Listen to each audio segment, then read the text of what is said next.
প্রত্যেক মেয়ের স্বপ্ন থাকে স্বামীর যত্ন আর ভালোবাসা পাওয়ার, কিন্তু যদি সেই স্বামীর হাতে সে প্রতিনিয়ত নির্যাতিত হয় তাহলে সেই মেয়েটি বাঁচবে কিভাবে? সবকিছু কি মুখ বুজে সহ্য করবে, নাকি তার স্বামীর নির্যাতনের বিরুদ্ধে রুখে দাঁড়াবে? এই গল্পটি তেমনই দুই নারীর, যাদের জীবন সম্পূর্ণ ভিন্ন হলেও তাদের সংগ্রাম একই সুতোয় বাঁধা। একদিকে শিক্ষিকা কাবেরী ব্যক্তিগত জীবনে ক্ষতবিক্ষত, অন্যদিকে ক্যারাটে ফ্লোরে এক মর্মান্তিক খুনের ঘটনার জন্য অভিযুক্ত এক তরুণী, যার জীবন হঠাৎ এই খুনের অভিযোগে অন্ধকারে। কিন্তু এই খুনের পেছনে কি রয়েছে অন্য কোনো গভীর রহস্য? এই সংগ্রাম কি শুধু ব্যক্তিগত, নাকি এর শেকড় লুকিয়ে আছে সমাজের গভীরে, যেখানে ক্ষমতার জোরে অনৈতিক প্রস্তাব দেওয়া হয়, করতে চাওয়া হয় নারীদের সাথে অসামাজিক কাজ, আর এই ক্ষমতাশালীদের কারণে যেখানে সত্য চাপা পড়ে মিথ্যের ভারে? ঠিক এমনই একটি গল্প নিয়ে নির্মিত কাবেরী সিরিজটি। দুই প্রজন্মের এই দুই নারীর লড়াই কি তাদের মুক্তি এনে দিতে পারবে? জানতে হলে দেখতে হবে সম্পূর্ণ এক্সপ্লানেশন। তো চলুন আর কথা না বাড়িয়ে সরাসরি চলে যাচ্ছি মূল গল্পে। শুরুতেই আমরা ক্যারাতে ক্লাবে দুইবার চ্যাম্পিয়ন হওয়া অ্যাঞ্জেলা ও শম্পাকে বিল্ডিংয়ের 4 তলায় একসঙ্গে দেখি। হঠাৎ করে অ্যাঞ্জেলা নিচে পড়ে যায় আর সে সেখানেই মারা যায়। ওই টাইমটাতে স্পোর্টস মিনিস্টার পোবাল সেখানে থাকায় সবাই শম্পার বিরুদ্ধে অভিযোগ করে। শম্পাকে পুলিশ অ্যারেস্ট করলে শম্পা বারবার করে বলতে থাকে, আমি কিছুই করিনি, আমি নির্দোষ। কিন্তু তার এই কথা কেউই বিশ্বাস করে না। তবে শম্পার ক্লাস টিচার কাবেরী শুধুমাত্র তার পক্ষে ছিল। সে মনে প্রাণে বিশ্বাস করত তার ছাত্রী কখনোই মিথ্যা বলবে না। তো 4-5 মাস আগে ফ্ল্যাশব্যাকে দেখা যায় কাবেরী জীর্ণ শীর্ণ আহত অবস্থায় বাসে করে একটা গ্রামে এসে থামে। তার সারা গায়ে আঘাতের চিহ্ন, হাতটাও ভেঙে গেছে, নাকে মুখে আঘাতের দাগ। বাস থেকে নামতেই তার হাত থেকে সব জিনিসপত্র পড়ে যায়। তখন সেখানে সাংবাদিক ধীমান এসে তাকে সাহায্য করে। কাবেরী এখান থেকে যাওয়ার পর ধীমান সেখানে কাবেরীর পড়ে যাওয়া একটা চেইন দেখতে পায়। সেটাকে কাবেরীর কাছে ফিরিয়ে দেওয়ার জন্য আর সুযোগ পায় না। কাবেরী এখানে ভাড়া থাকার জন্য বিনয়বাবুর বাসা ভাড়া নিয়েছে। বিনয় কাবেরীর রুমটা দেখিয়ে দিয়ে জিজ্ঞাসা করে, তোমার হাত ভেঙেছে কিভাবে? তখন কাবেরী বলে, বাথরুমে পড়ে গিয়ে হাতটা ভেঙে গেছে। কয়েকদিন পর কাবেরী এখানকার স্কুলের ম্যাথ টিচার হিসাবে জয়েন করে। আর তখনই আমরা জানতে পারি কাবেরী তার হাজবেন্ডের সঙ্গে ডিভোর্স হয়ে গেছে, কারণ তার হাজবেন্ড তার উপর অমানবিক অত্যাচার করে। স্কুলের হেডমিস কাবেরীকে ক্লাসে নিয়ে গিয়ে সব স্টুডেন্টদের সাথে পরিচয় করিয়ে দেয়। তো কাবেরী ক্লাস নেওয়ার সময় শম্পা নামের এক ছাত্রী তার বান্ধবীদের নিয়ে কাগজ ছুঁড়ে মারে কাবেরীর দিকে। এরপর এত খেলনা সাপ তার দিকে ছুঁড়ে মারে। তবুও কাবেরী শম্পাকে কিছুই বলে না, বরং তার নাম জিজ্ঞাসা করে। কিন্তু শম্পা উঠে দাঁড়িয়ে তার নাম না বলে জানায়, আমি 2 বার ক্যারাতে ডিস্ট্রিক্ট চ্যাম্পিয়ন পেয়েছি। তখন পাশ থেকে একজন বলে ওঠে, লেখাপড়া তো কিছুই পারিস না, এসব চ্যাম্পিয়ন হয়ে কি লাভ? তো যাই হোক, কাবেরী বাসায় চলে আসলে রাতে তার ফোনে আননোন নাম্বার থেকে একটা ভয়েস মেসেজ আসে। কাবেরী সেটা ওপেন করতেই কেঁপে ওঠে, কারণ এটা আর কারো নয়, বরং তার হাজবেন্ডের ভয়েস মেসেজ। তো হাজবেন্ড অনিশের কণ্ঠ শুনেই কাবেরী তার ভয়ঙ্কর অতীতের কথা মনে করে। অনিশ তাকে কি পরিমাণ টর্চার করত সে কথা ভেবে কাবেরী মাটিতে লুটিয়ে পড়ে। পরদিন কাবেরী ক্লাসে আসলে দেখতে পাই তার ছবি খুব বাজেভাবে ব্ল্যাকবোর্ডে এঁকে রেখেছে, এবং পেছন থেকে শম্পা কাবেরীর দিকে একটা বাজে শব্দ করতে থাকে। আর সেই শব্দে কাবেরী ভয় পেয়ে ক্লাস থেকে চলে যায়। কাবেরীর চলে যাওয়া দেখে শম্পার অনেক আনন্দ পায়, আর তার বান্ধবীরা সব একসঙ্গে হাসাহাসি করতে থাকে। তো ক্লাস না নিয়ে কাবেরী চলে আসার কারণে হেডমিস গিয়ে ক্লাসের সবাইকে কান ধরিয়ে দাঁড় করিয়ে রাখে আর অনেক বকাঝকা করে। এরপর শম্পা কাবেরীর উপর আরো বেশি রেগে যায় আর মনে মনে কাবেরীকে জব্দ করার সম্পূর্ণ প্ল্যান করতে থাকে। বাসায় ফিরে রাতে যখন কাবেরী স্টাডি করছিল, তখন হঠাৎ করে তার রুমের লাইট অফ হয়ে যায়। মূলত শম্পাই কাবেরীকে বিরক্ত করার জন্য এসব কিছু করছে। কিছুক্ষণ পর কাবেরীর অন্ধকার রুমের ভেতর শম্পা একটা মরা শালিক পাখি ছুঁড়ে মারে, যেটা দেখে কাবেরী অন্ধকারে ভয় পেয়ে যায়। কিছুক্ষণ পর দরজা ধাক্কানোর শব্দ শুনেই কাবেরী দরজা খুলে দেখতে পাই তার হাজবেন্ড অনিশ সেখানে দাঁড়িয়ে আছে। অনিশ তাকে আবারও আগের মতো ভয় দেখালে কাবেরী ফ্লোরে পড়ে যায়। অনিশের কাছে আকুতি মিনতি করতে থাকে, কিন্তু অনিশ তার কোনো কথাই শোনে না, বরং বারবার করে কাবেরীকে তার সঙ্গে ফিরে যেতে বলে। এক পর্যায়ে অনিশ কাবেরীকে মারতে গেলে ঠিক তখন সেখানে শম্পা এসে হাজির হয় আর তার ক্যারাতে বক্সিং দিয়ে অনিশকে ফেলে দেয়। অনিশ শম্পার সঙ্গে পেরে ওঠে না, আর এক পর্যায়ে অনিশের বাধ্য হয়ে এখান থেকে চলে যেতে হয়। পরের দিন কাবেরী ক্লাসে আসলে দেখতে পাই বোর্ডে সরি লেখা, কিন্তু সেই সরি বানানটাই ভুল। কাবেরী বানান ঠিক করে দেয়। এরপর রাস্তা দিয়ে ফেরার সময় শম্পা কান ধরে কাবেরীকে সরি বলে। অনেকে বলে সিনেমা দেখার মজা ঠিকই আছে, কিন্তু আসল থ্রিলটা আসে তখনই যখন নিজের পছন্দটা মিলে যায়। তাই মুভি প্রেমীদের জন্য নিয়ে এসেছি এক দারুণ সুযোগ 1x, যেখানে বিনোদনের পাশাপাশি পাবেন 100% বোনাস প্রথম ডিপোজিটে। সবকিছু রাখা হয়েছে সহজ, সেফ এবং নিরাপদ। বিকাশ নগদ রকেট দিয়েও ব্যবহার করা যাবে প্ল্যাটফর্মটা। শুধু 3 ধাপে শুরু করুন। কমেন্টে থাকা লিঙ্কে ক্লিক করে রেজিস্টার করুন, সর্বনিম্ন 300 টাকা ডিপোজিট করুন। আমার প্রোমো কোড MTTVBD ব্যবহার করে 50,000 এমনকি 1 লক্ষ টাকা পুরস্কার পান। ভাবুন তো, পছন্দের সিনেমা দেখতে যদি হাতে আসে বাড়তি পুরস্কার, তাহলে আনন্দটা কত গুণ বেড়ে যাবে। বিস্তারিত জানতে দেখে নিন পিন করা মন্তব্যে। পর কাবেরীকে বলে, তুমি কেন এতদিন এসব অত্যাচার সহ্য করেছ? কেন এতদিন পুলিশ কমপ্লেন করনি? আমি বুঝতে পেরেছি তোমার অনেক কষ্ট। এসব কথা শোনার পর কাবেরী তার আবারও অতীতের দিনের কথা মনে পড়ে যায়। তখন কাবেরী বলে, আমি পুলিশে কমপ্লেন করতে চেয়েছিলাম কিন্তু পারিনি। শম্পা বলে, যদি 2টা ক্যারাটে বক্সিং দিতে পারতা না তাহলে সবকিছু ঠিক হয়ে যেত, কোনো দিনও তোমার দিকে চোখ তুলে তাকাতে পারতো না। তখন সেখানে শম্পার বয়ফ্রেন্ড রনি এসে সাইকেল ছাড়ার অজুহাতে তার আশপাশ থেকে ঘোরাঘুরি করতে থাকে। শম্পা তাকে অনেকবার ইশারা করে এখান থেকে চলে যেতে, কিন্তু রনি এখান থেকে যায় না। তবে রনির হাবভাব দেখে কাবেরী বুঝতে পারে তাদের দুজনের ভিতর কিছু একটা সম্পর্ক আছে। এরপর কাবেরী শম্পাকে বাড়ি পৌঁছে দিলে জানতে পারে শম্পার মা ছোটবেলাতেই মারা গেছে। কাবেরী রাস্তা দিয়ে আসার সময় তার সঙ্গে সাংবাদিক ধীমানের দেখা হয়। তখন ধীমান তার ফেলে আসা চেনটা ফিরিয়ে দেয় এবং ধীমানের সম্পর্কে পরিচয় দিতে গেলে কাবেরী তাকে থামিয়ে দিয়ে এখান থেকে চলে যায়। মূলত কাবেরী চাইছিল না কোনো অপরিচিত মানুষের সঙ্গে কথা বলতে। রাতে কাবেরী বাড়ি ফিরলে দেখতে পাই বাড়িওয়ালা অনিশকে নিয়ে কাবেরীর দরজার সামনে হাজির হয়েছে। বাড়িওয়ালা কাবেরীকে বলে, এত ভালো একজন অনিশকে ফেরে এখানে চলে এসেছো কেন? ও তোমাকে খুঁজতে খুঁজতে এখানে চলে এসেছে। বাড়িওয়ালা চলে যাওয়ার পর অনিশ ঘরে ঢুকে কাবেরীকে উল্টাপাল্টা কথা বলতে শুরু করে। সে বলে, নতুন বয়ফ্রেন্ড পেয়েছো বুঝি, তোমাকে এখন সে চেন গিফট করে? তখন কাবেরী বলে, ওটা আমারই চেন ছিল, পড়ে গিয়েছিল, তাই আমাকে ফেরত দিয়েছে। এই কথা শুনে অনিশ আরো উল্টাপাল্টা কথা বলে। সে বলে, তোমরা এমন কি করেছিলে যে চেন খুলে গিয়েছিল?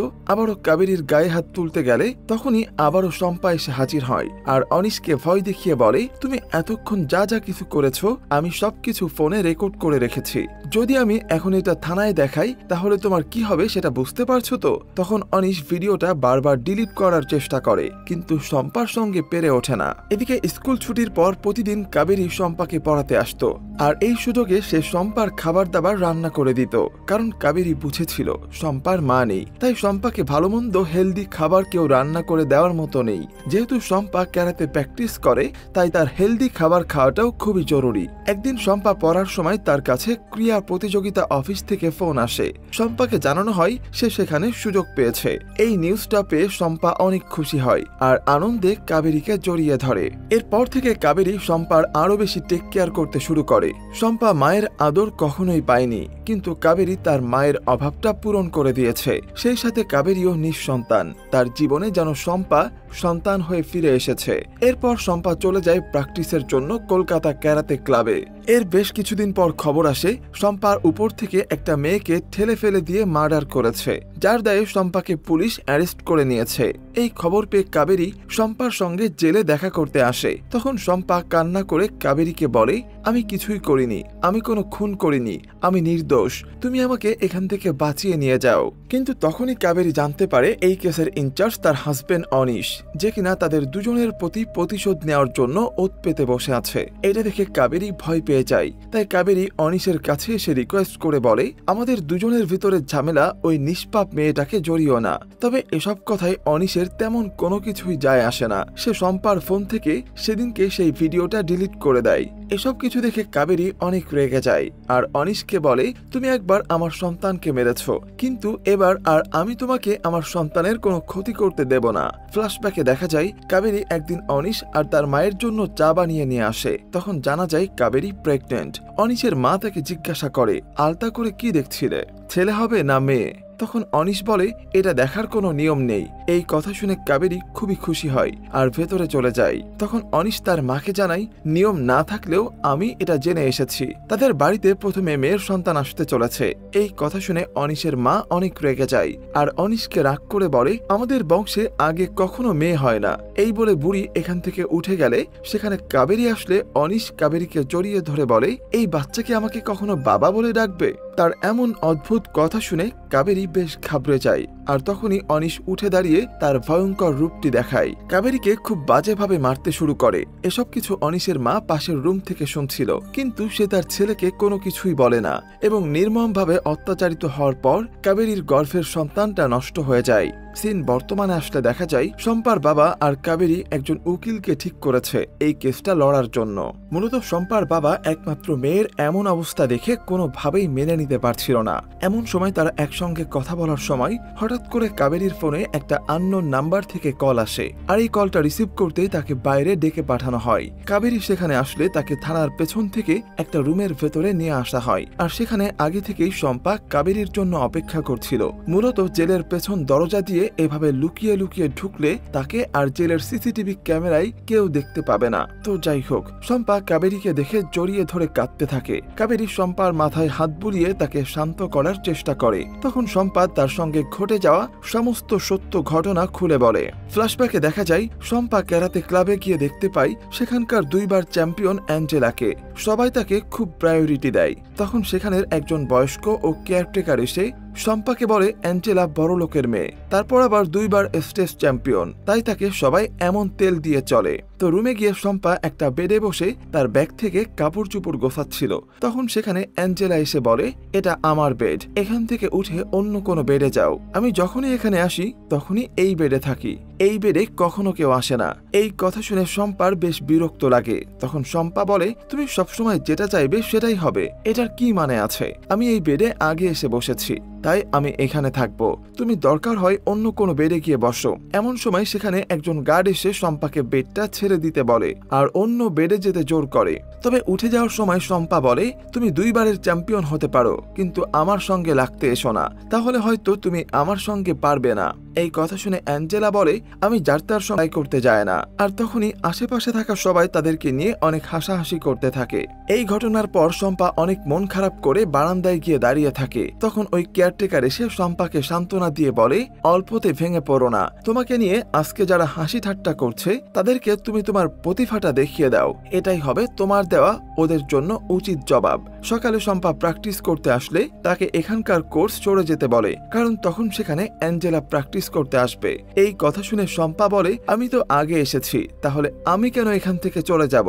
তখনই সেখানকার সেক্রেটারি শম্পাকে বকাবকি করে বলে, পরবর্তীতে তুমি যদি সিনিয়রদের সঙ্গে এমন আচরণ করো তাহলে তোমাকে এখান থেকে বের করে দেব। এক পর্যায়ে বাধ্য হয়ে শম্পা অ্যাঞ্জেলাকে সরি বলে আর এখান থেকে চলে যায়। কয়েকদিন পর স্পোর্টস মিনিস্টার প্রবাল বিশ্বাস তাদের ক্লাবে সবার প্র্যাকটিস দেখতে আসে এবং অ্যাঞ্জেলার সঙ্গে অনেক কথা বলে। মিনিস্টার আগে থেকেই অ্যাঞ্জেলাকে চিনত। কিছুদিন পর কাবেরী শম্পাকে ফোন করে, সে কেমন আছে তার খোঁজ খবর নেয় এবং সেই সাথে বলে, তোমার রেজাল্ট বেরিয়েছে, তুমি খুবই ভালো রেজাল্ট করেছো। এই কথা শুনে শম্পা অনেক খুশি হয়, কারণ এর আগে কখনো শম্পা এত ভালো রেজাল্ট করতে পারেনি। ঠিক তখনই শম্পা দেখতে পাই অ্যাঞ্জেলা ফোনে কার সঙ্গে যেন কথা বলতে বলতে সেক্রেটারির ঘরের দিকে যাচ্ছে। এটা দেখে শম্পা খুবই আগ্রহী হয় এই অ্যাঞ্জেলা এই সময় কোথায় যাচ্ছে সেটা দেখার, তাই শম্পা অ্যাঞ্জেলার পিছু নেয়। তখন বাইরে থেকে শম্পা শুনতে পায় ভেতরে মিনিস্টার অ্যাঞ্জেলাকে অফার করছে বাইরে অলিম্পিক খেলতে যাওয়ার জন্য। এই কথা শুনে শম্পা অনেক রেগে যায় আর এখান থেকে চলে যায়। আর এদিকে ভিতরে শুরু হয় ভয়ঙ্কর এক খেলা। মিনিস্টার অ্যাঞ্জেলাকে এমন একটা সুযোগ করে দিয়ে তার বদলে বাজেভাবে তাকে ত্রাস করতে থাকে। তখন অ্যাঞ্জেলা ভয় পেয়ে ছুটতে ছুটতে মিনিস্টারের রুম থেকে বাইরে বেরিয়ে আসে, সবার কাছে হেল্প চাই। তখন সেখানে শম্পা থাকায় অ্যাঞ্জেলা দৌড়ে এসে শম্পার পেছনে দাঁড়ায় এবং শম্পাকে বলে, প্রবীর বাজেভাবে আমাকে স্পর্শ করার চেষ্টা করছে। তখন প্রবীর বাবু তাদের দুজনের কথা শুনে খুবই হাসতে থাকে আর অ্যাঞ্জেলাকে আবারও তার রুমের ভেতরে ডাকে। এসব কিছু দেখে শম্পার মাথায় খুন চেপে যায় আর এটার প্রতিবাদ জানিয়ে দুজন যখন এখান থেকে চলে যাচ্ছিল তখন প্রবাল এসে পেছন থেকে অ্যাঞ্জেলাকে টান দিয়ে 4 তলার বারান্দা থেকে ধাক্কা দিয়ে নিচে ফেলে দেয় আর সেখানেই অ্যাঞ্জেলা মারা যায়। কিন্তু নিচে থেকে সবাই দেখতে পায় সেখানে শম্পা দাঁড়িয়ে আছে আর সবাই মনে করে শম্পা হয়তো অ্যাঞ্জেলাকে সহ্য করতে পারতো না, তাই উপর থেকে তাকে ঠেলে নিচে ফেলে দিয়েছে, যেটা আমরা গল্পের একদম শুরুর দিকে দেখেছিলাম। সিন বর্তমানে আসলে কাবেরী শম্পাকে জিজ্ঞাসা করে সেদিনকার ওই ঘটনাটা আর কে দেখেছিল।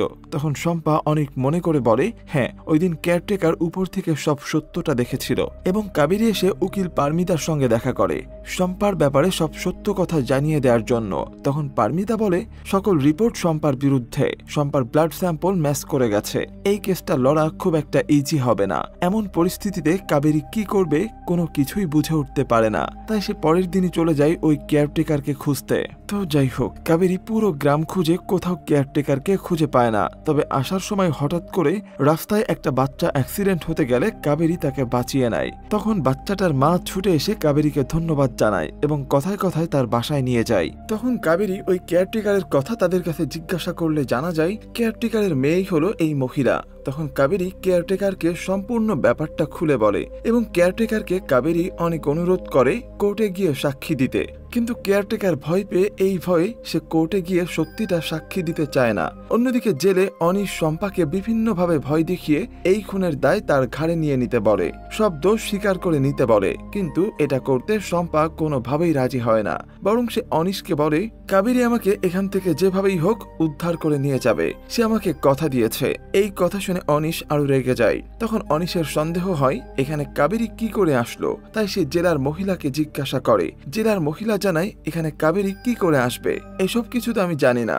এরপর অনিশ সিসিটিভির ক্যামেরার ফুটেজ দেখে বিভিন্নভাবে চেক করার চেষ্টা করে, কিন্তু কোনো জায়গায় কোনো প্রমাণ পায় না। পরদিন কেসটা কোর্টে উঠলে কাবেরীর সঙ্গে অনিশের কোর্টের বাইরে দেখা হয়। অনিশ কাবেরীকে দেখেই বলে তুমি এই কেসটা থেকে সরে দাঁড়াও, নয়তো তোমার অনেক ক্ষতি হয়ে যাবে। কিন্তু দেখা যায় কাবেরী তার কোনো কথায় পাত্তা না দিয়ে ভেতরে চলে যায়। অ্যাঞ্জেলার উকিল কোর্টের ভেতরে বলতে শুরু করে শম্পা কখনো অ্যাঞ্জেলাকে সহ্য করতে পারত না, তাই সে রাগের মাথায় ওকে খুন করে ফেলেছে। কারণ শম্পার ভয় ছিল সে কখনোই অ্যাঞ্জেলাকে ক্যারাতিতে হারাতে পারবে না। তখন পারমিতা এসে শম্পার কাছে সব সত্যটা জানতে চায়। শম্পাও কোর্টে দাঁড়িয়ে সেদিনকার সব সত্য ঘটনা বলে দেয়। শম্পা বলে অ্যাঞ্জেলাকে আমি নয় বরং মিনিস্টার খুন করেছে। পারমিতা অ্যাঞ্জেলার দিদি মল্লিকাকে ডেকে পাঠায়। মল্লিকাও সাক্ষী দেয় অ্যাঞ্জেলা সেক্রেটারির রুমে যাওয়ার আগে মেসেজ করে মল্লিকাকে জানিয়েছিল সে সেক্রেটারির রুমে যাচ্ছে। এমনকি অ্যাঞ্জেলা তার সঙ্গে কথা বলতে বলতেই সেক্রেটারির রুমের দিকে এগোচ্ছিল। পারমিতা সবার সামনে প্রমাণ করে অ্যাঞ্জেলার মৃত্যুর আগে সে সেক্রেটারির রুমে গিয়েছিল মিনিস্টারের সঙ্গে কথা বলতে। সেখানে সকলের চোখের আড়ালে ওই রুমের ভিতর কি হয়েছিল সেটা কিন্তু কেউই জানে না। এসব কিছু জানার পর জর্জ পুলিশ অফিসারকে বলে সে তথ্যটা আপনার তদন্ত করে বের করা উচিত ছিল, যেটা আপনারা পারেননি। আপনারা সুষ্ঠুভাবে তদন্ত করুন। এদিকে ধীমান সোশ্যাল মিডিয়ায় অ্যাঞ্জেলার মৃত্যুর জন্য শম্পা নয় বরং মিনিস্টারকে দায়ী করে এমন একটা পোস্ট লিখে আপলোড করে।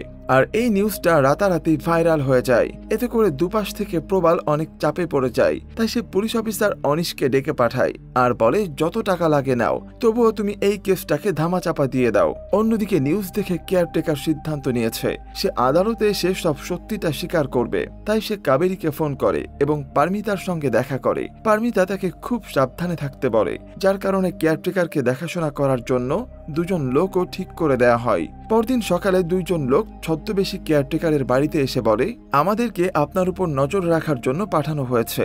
এদিকে কেয়ারটেকারের মেয়ে বাড়ি না থাকায় রাতে এই দুই ছদ্মবেশী পাহারাদার কেয়ারটেকারের গলায় ফাঁসি দিয়ে মেরে ফেলে। এই খবর পেয়ে কাবেরী ছুটে আসে।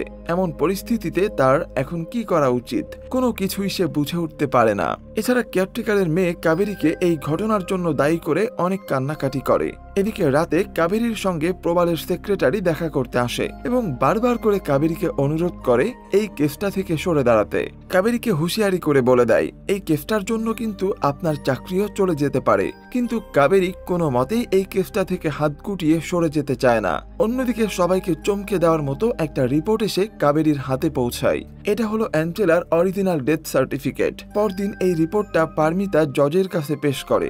আর একই পোস্টমর্টমের দুইটা রিপোর্ট হওয়ার কারণে জর্জ আবারও পুলিশের কাছে মন দিতে বলে। এমনকি পুলিশকে হুমকি দিয়ে জানিয়ে দেয় এই কেসটা সিআইডির কাছে হস্তান্তর করা হবে বলে। সেই সাথে জজ শম্পাকে জামিন দিয়ে দেয়।